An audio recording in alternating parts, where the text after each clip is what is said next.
নোয়াখালী কোম্পানিগঞ্জের ছোট্ট একটা দ্বীপ সরবালুয়া। সরবালুয়ার মানুষের কষ্ট কেউ দেখে না, সরবালুয়ার মানুষের কান্না কেউ দেখে না। সরবালুয়ার মানুষে কত কষ্ট করে দেখুন। আমার স্ক্রিনের সামনে যে ছবিটি দেখতেছেন এটি হলো অফিস কাল। তো সামনে যে বাজারটি দেখতেছেন এটি বাতানি বাজার। তো বাতানি বাজার যাওয়ার সময় দেখেন এই যে একটা হোল আছে, কাটার ফুল, এটা দিয়ে মানুষ কত কষ্ট করে পার হয়, কত লান্নত করে। যে একটা মাদ্রাসা, এটা স্কুল। তো এই প্রিয় বন্ধুরা, এই যে দেখেন এটা মাদ্রাসা। তো আমার মূল কথা হলো এখানে যে আমাদের এই ভাষা অনেকগুলো বাচ্চা কাচ্চা এখানে পড়ালেখা করতে যায়। দেখেন এই হাক্কা দিয়ে যখন ফুরে যায় তখন বাচ্চারা পড়ালেখা করতে অনেক কষ্ট হয়। তো আমাদের যে এমপি মহোদয় আছে, আমাদের এমপি মহোদয় ফখরুল ইসলাম সাহেবকে বলতে চাই যে আমাদের বাথানি বাজারের এই যে কাটার ফুলটা দেখতেছি, ওই ফুলটার একটু বাজেট করে দেন। অবশ্যই আমাদের কষ্ট ছেড়ে যাবে, দুর্গতি ছেড়ে যাবে।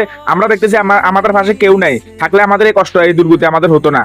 তো প্রিয় বিয়স, তো আপনারা আরো উড়িষ্যার আরো ভিডিও পেতে হলে আমার চ্যানেলটিকে সাবস্ক্রাইব করে দিবেন আর ফেসবুক পেজটিকে ফলো করে দিবেন। ভিডিওটি একটু বেশি বেশি করে শেয়ার করে দেন, যেহেতু আমাদের কথাগুলো উপর মহলে পৌঁছায়। ধন্যবাদ সবাইকে।